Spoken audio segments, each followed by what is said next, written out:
you're back again. Welcome. If you'll recall from the last episode, we just turned off Elk Valley Road, and now we're going to be making our way to another similar woodsy highway simply called 199. Here's another spectacular leg of the trip. Just after turning onto the 199, soon we worked our way over Jedediah Smith Riverwood State Park. Once the car climbs over the high ridge and crosses the Smith River, the road follows the banks of the river as it takes a steady but curvy climb through the Smith River National Recreational Area of the Six Rivers National Forest. That's a lot of national rivers, redwoods, and forests, and everything in this neck of the wood, isn't it? But this particular river, the Smith River, is worth mentioning. Never before have I ever seen more brightly colored rivers than the Smith River and the Middle Fork Smith River at the fork where they meet. And also, I gotta say, what a stupid name for this river and this park, Smith. I'm sure Mr. Smith was an explorer and he was the first human being to ever discover this neck of the woods, especially before any of the Native Americans, but whatever. It should be called Rapids of the Bright Turquoise in some native tongue, or Navajo Turquoise Rapids. But those guys, the Navajos, they live down in the Southwest where I was born and raised. Anyways, I'm not exaggerating about how unnaturally bright this color is. Looking down over more than 100 feet, those two rivers are the brightest turquoise color I've ever seen in a river.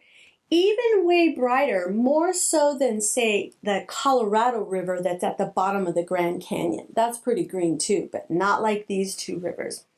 To me, Jedediah Smith Riverwood State Park is a very well-kept secret of the locals. Once we passed the Jedediah State Park with all its kayakers and campers and fishermen, by then we were usually starving.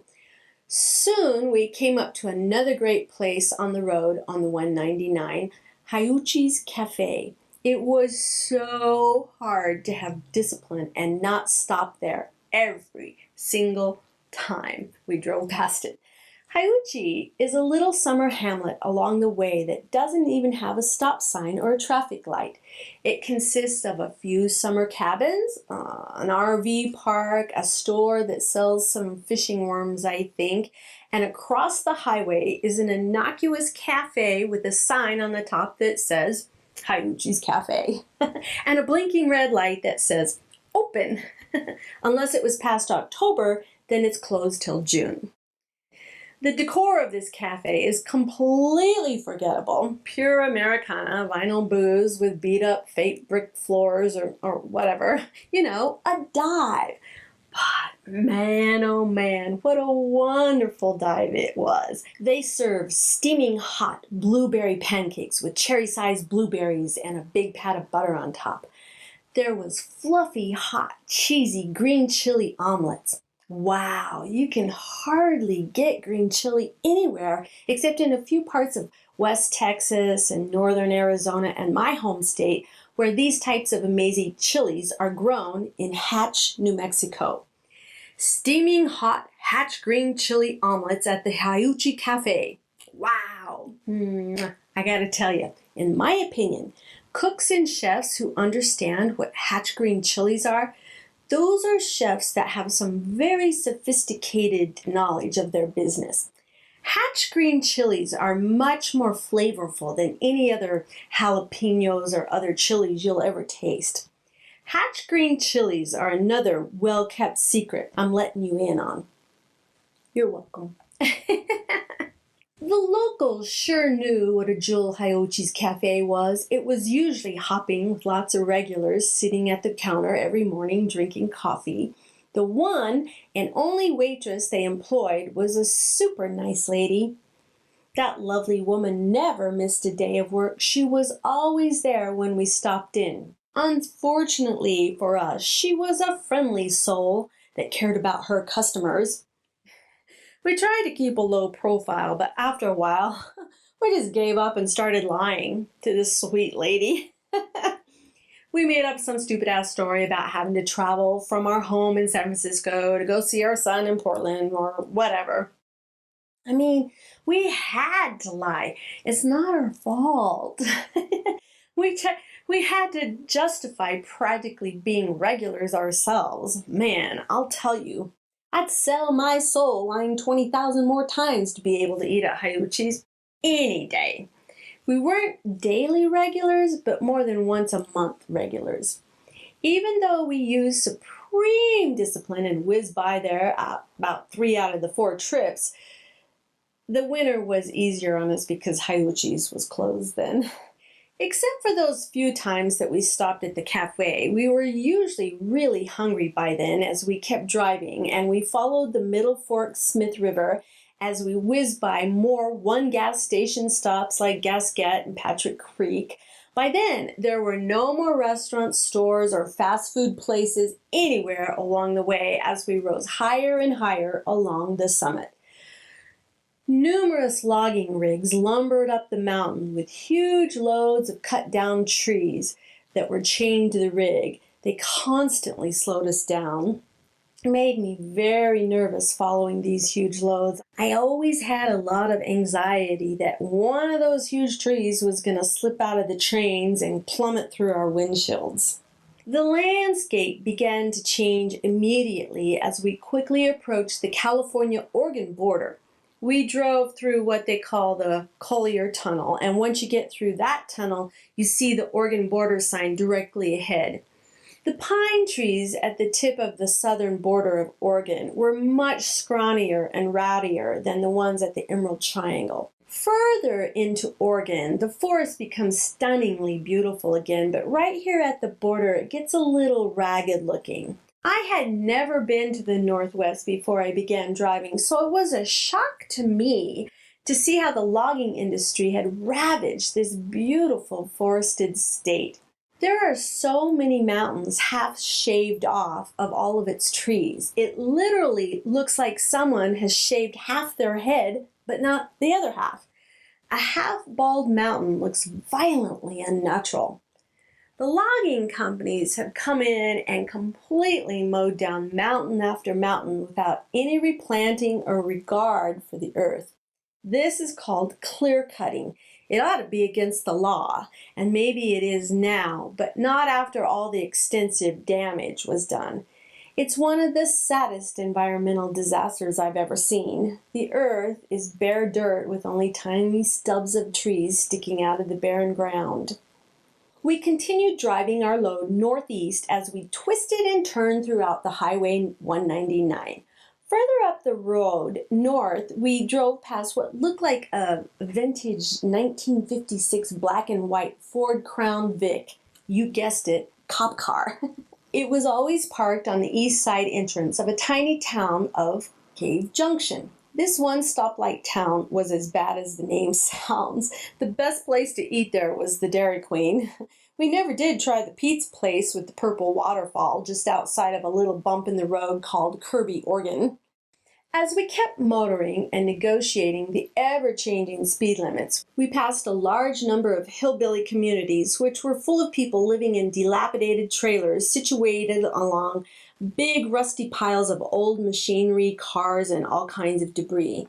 These people, with their junkyard dogs and their mangy goats and anorexic chickens, existed among these garbage pits.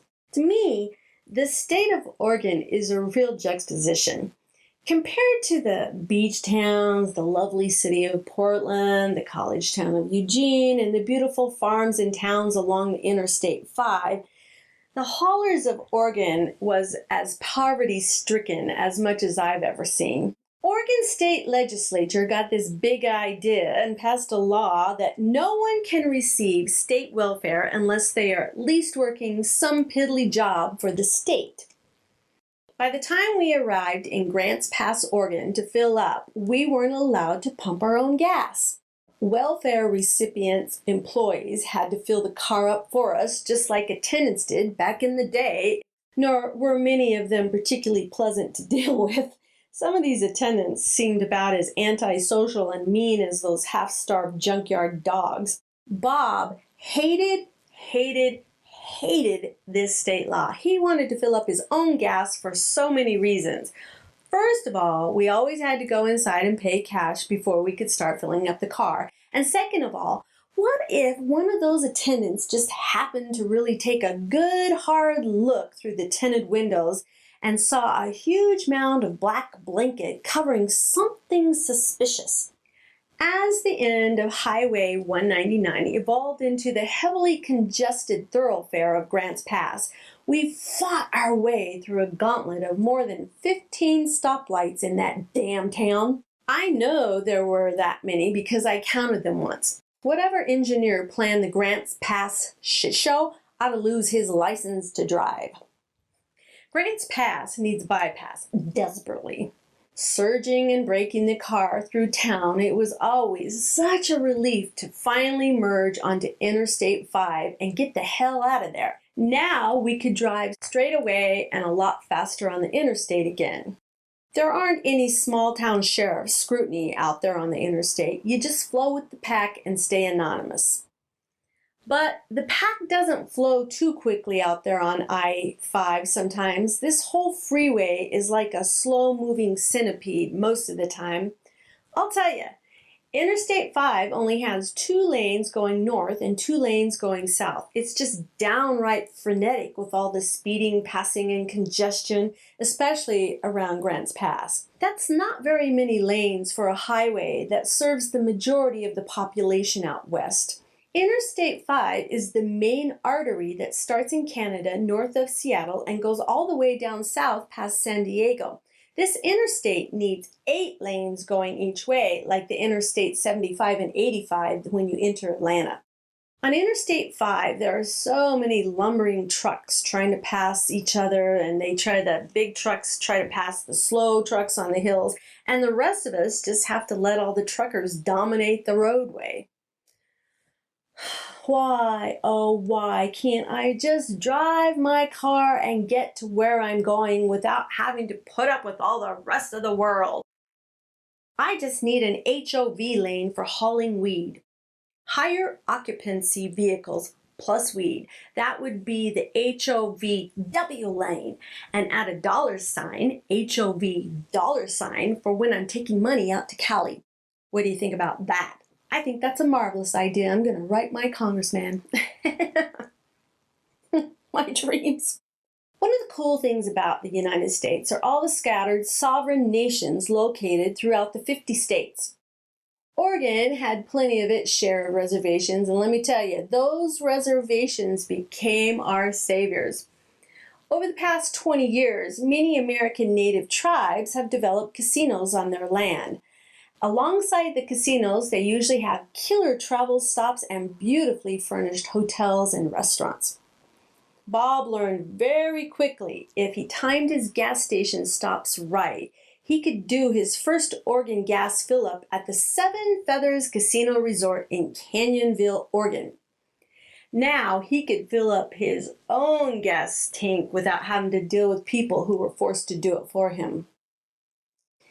Depending on what the timing was when we left California with the load, we occasionally even stayed at the Seven Feathers Hotel, which was even more comfortable than most of the nicest hotels along our trip. One of the other reasons I remember the Seven Feathers Casino travel spot is because one time Bob and I had a knockdown drag-out fight right there on the Seven Feathers Casino parking lot. And mind you, this was when we had a load of weed in the back of the car. I can't even remember what the fight was about. I think it was at the end of one of those back-to-back trips and we were tired, cranky, and things just got out of control.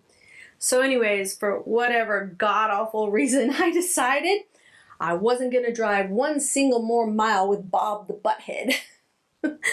I jumped out, slammed the car as hard as I could, and screamed at the top of my lungs some really ladylike profanities and stomped the hell off, ready to walk the rest of the way home. Like I was gonna walk home from there back to Salt Lake City. I was showing him. Bob was stalking me in the car with the window down, begging and threatening me to get back into the goddamn car right now. You know, fighting is such a cool thing to do when you're driving weed. Oh yeah, it's the mature and super safe thing to do. Here's a word of advice for all you wannabe drivers. Keep those public fights super loud and draw plenty of attention to yourself so maybe the cops will come and check out the domestic scene. I noticed some people looking at us and I suddenly just swallowed my pride and jumped back into the car. And we went merrily on our way. Driving is always such a blast. Like I said a minute ago, Oregon is a juxtaposition of hillbillies, college hippies, techies, city hipsters, and deeply conservative Christians. As you drive along Interstate 5, there are all these Christian billboards all along the way urging drivers to realize that Jesus is watching you. That's fine, whatever. As long as the cops aren't watching me, Jesus can watch me having sex for all I care. My favorite Christian billboard sign on Interstate 5 is the one that says something like, "Are you going to heaven or hell?" This sign is situated just a few feet away from one of Oregon's largest truck stops. Every weekend, this parking lot gets so full on Friday and Saturday afternoons, it looks like there's an 18-wheeler jamboree going on. And within walking distance of the parking lot is a little shabby A-frame motel that rents rooms by the hour. I've always wondered, if you get saved, can you still hang out with hoes and the like? I mean, Jesus hung out with prostitutes, so maybe truckers can too, right? On a more wholesome note, I always loved watching all the animals as they grazed on the farms along the interstate. I especially loved driving by them in the months of February to May because the new baby lambs and tiny calves were newly born. I loved watching these little babies frolic in the grass. At the beginning of February, I could hardly see their little tiny ears sticking out above the grass. The baby lambs were hardly bigger than kittens. Every time we drove by, they would get a little bigger and a little braver and venture away to play and frolic a little further away from the moms. I really appreciated observing all the farm animals because I'm a city girl. I know nothing about farms and farm life, so I found it to be completely fascinating to see these little baby animals grow and develop alongside the interstate. 2 or 3 times over the years that we drove, we really got caught with our pants down. If we left with a load from Cali after 2 or 3 p.m., we weren't able to be in any kind of cell phone reception area for our burner phones, so we weren't able to make reservations for the coming night. We were leaving with the load from the remote coastal mountains, and it took us quite a bit of time to wind our way back to civilization to be able to make a call. Man, oh man, here's the deal. Come summertime in Oregon, plan on sleeping in your car on the side of the road if you don't have a hotel reservation by 3 p.m. for that night. Remember when I told you how dangerous it was for us to be out on the road with the load after 10 p.m.? Often, by the time we were able to get back to cell phone range to make a reservation for a room, it was already 7 or 8 p.m. By then, every single hotel room from Eugene, Oregon to Pendleton was already booked. One night, we'd been driving around with our load until 2 a.m., rooting around for a room since before Eugene, which is about 2.5 hours away from Portland. Finally, somewhere east on 205, just outside of Portland's airport, I was able to persuade the hotel receptionist to give me a Portland flight cruise reserved room. After another late departure from the Triangle, when we were finally able to make the calls, of course, all the rooms in Eugene were full. The desk clerk told me it was like that all the way up past Portland, so Bob took the next exit and turned around and retracted back south. After driving an hour and a half, we were finally able to secure a room available in Roseburg, Oregon. You know, I always thought as we passed Roseburg on I-5, it seemed like such a lovely place with thousands of rose bushes along the freeway to give you a great impression. Even the name, Roseburg makes it seem like a lovely place, right? Wrong. So wrong on so many levels. Of all, and I mean of all, the shitty hotel rooms I've ever stayed in, and that's saying a lot because I've stayed in hundreds and hundreds of hotels and motels, this room wins the prize. This motel is the Wiener. This prize-winning room was at a franchise, which should have given it a smidgen of validity and a certain level of quality that travelers count on, right? Isn't that the point of a franchise? Nope. In spite of it being a franchise brand, this dilapidated, run-down motel was privately owned by the most unfriendly, mistrusting, inhospitable clan of immigrants I've ever encountered. Service industry, they weren't. Boy, these hostile people bent us over, charged us top prices, took our money, and we said, "Thank you so much." When we climbed up the stairwell, we found our room tucked into a windowless corner. When we turned the key and opened the door to the overheated room, I felt like I'd been sucked back into a 1940s portal. It was carpetless and had 3 single saggy beds with paper-thin, worn Kelly green bedspreads. Bright Kelly green, I kid you not. There was an old but broken fan standing sadly in the corner of the front of a tiny window. The fluorescent lit lamp helped to add to the ambience of the room. You know that Oregon billboard that wondered whether I was going to heaven or hell? Well, I guess I chose hell because I was here in this room in Roseburg. I thought I was going to start bawling right there on the spot. But crying very rarely helps the situation. We stood there silently surveying this shithole in shock and awe. The sun hadn't gone down quite yet, even though it was almost 10 p.m., and we just couldn't stand to hang there in the janitor closet disguised as a hotel room for one more second. So we decided to walk down a couple of blocks to a local Roseburg bar to take the edge off. Let me tell you, when it rains, it pours. We hadn't even gone inside the bar yet when suddenly a huge fight broke out right there on the sidewalk as 10 to 20 people poured out of the bar. They scattered all over the sidewalk around several other closed restaurants and kept the brawl going. It was mother effer this and suck my whatever that. We had to cross the street to get out of the fray. We knew it was only a matter of minutes before the cops showed up, and we didn't want to get caught up into that net. Reluctantly, like 6-year-olds who had showed up after the birthday party was over, we turned around and sadly shuffled back to our rose-petaled Ritz-Carlton suite. Yep, just say no to Roseburg, Oregon.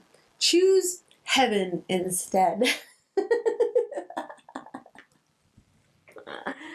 Throughout the drive, I've described the landscapes and towns we've driven through. I've explained how certain dynamics work in the industry, what the farms are like, and I've given you a feel for different people's characters and different communities out west. And just because I had a great or a terrible experience in any given town doesn't make that town that. It was just that way for me. Maybe Roseburg, Oregon doesn't suck. I'm pretty sure it does, but but hey, that was just my own personal experience. It's been a lot of fun reliving these memories. There's more fun and crazy people to introduce you to, a lot more idiomatic towns to drive through, and a ton more industry secrets to discuss. And I'll get to as much of this as fast as I can over time. But for now, I gotta tell you good night, kids. Whatever you do, stay out of trouble. If you ever get the chance to stop at Hiouchie's Cafe, please don't tell that lady what a big fat liar Bob and I were. She thought we were the nicest people. It would have never occurred to this sweet lady that she was serving food and chit-chatting with full-blown felonious criminal traffickers who are taking drugs across state lines to deliver them to addicted weed fiends. The truth is, She probably wouldn't even remember us after this much time anyways. Hell, she might not even work there anymore. So, whatever you do, don't lie to sweet little waitresses like I did. We'll see you later. Bye-bye.